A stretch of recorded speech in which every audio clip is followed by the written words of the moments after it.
L'objectif de cette journée, c'était d'abord de s'enrichir un peu du point de vue de quelqu'un qui puisse nous permettre de prendre suffisamment de hauteur sur ces enjeux-là. Pierre Mathiot, directeur de Sciences Po, qui a beaucoup travaillé sur les enjeux de territoire et éducation.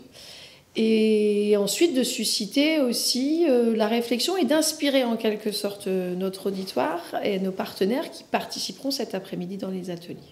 Donc une double mission, enfin un double objectif, prendre de la hauteur, inspirer profondément et puis poser les choses, et ensuite s'inspirer justement pour mettre en œuvre concrètement les réponses aux défis qui ont été pointés ce matin. Parce que Pierre Mathiot regrettait ce matin qu'il n'existe pas en France, contrairement à la plupart des pays de l'OCDE, des questionnaires d'évaluation de fin de troisième où on demande aux élèves comment ils ont vécu ce parcours au collège, qu'ils en ont retenu, etc. Or, dans la démarche de consultation citoyenne et partenariale que le président Jean-Claude Leroy a engagée avec ses élus, nous sommes allés dans les collèges et les premiers usagers que nous avons souhaité rencontrer, c'était des collégiens. Et justement, l'échange qu'on a pu avoir avec eux portait sur est-ce que vous êtes fiers de votre collège? Est-ce que vous êtes content d'être là? Comment vous vivez votre vie au collège? Qu'est-ce que vous aimeriez voir dans le collège? Donc ça a doublement résonné dans mon esprit en me disant finalement cette démarche, elle était la bonne. Et non seulement elle était la bonne dans le cadre d'une concertation de co-construction de mandat, mais elle doit se poursuivre ensuite et ça doit devenir une habitude dans nos pratiques que d'aller régulièrement interroger les usagers parce que c'est une première forme d'évaluation qu'il faudra bien sûr ensuite enrichir par d'autres modes d'évaluation de nos politiques publiques au cours du mandat et pas seulement à la fin du mandat ou au début d'un mandat pour préparer le suivant.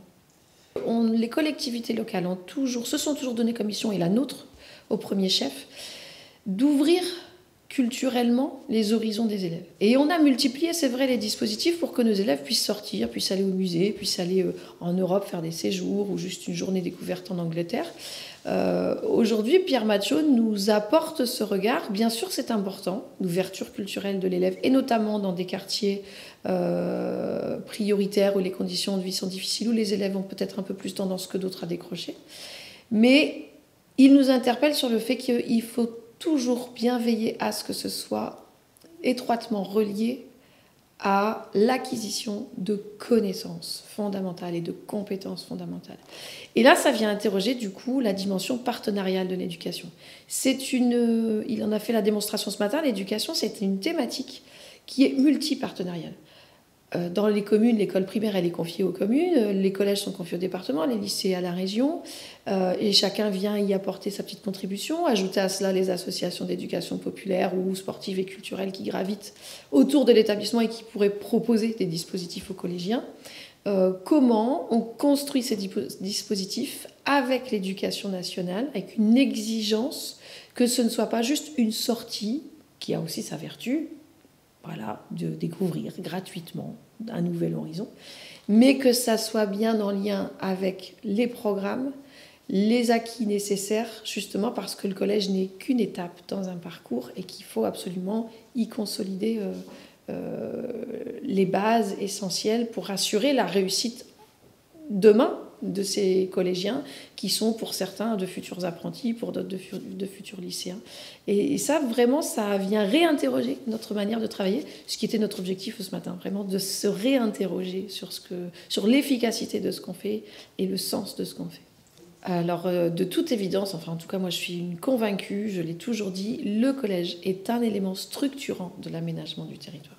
C'est pas juste un lieu d'apprentissage, c'est le lieu de vie des enfants. D'abord, ils y vivent une journée entière. Ça fait partie de leur lieu de vie. J'aurais même tendance à dire que sur le temps scolaire, parfois, ils passent plus de temps au collège qu'à la maison.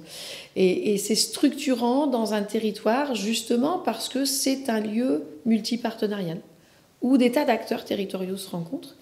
Et véritablement, en fonction du lieu où on vit, le lieu où l'on vit a un impact sur nos chances de réussir.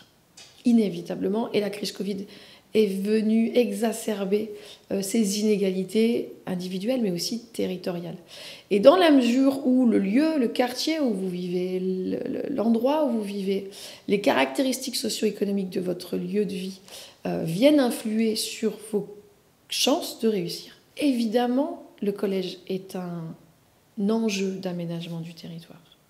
Et le collège, c'est l'outil qui peut permettre aussi à un territoire de répondre aux défis qui se posent à lui.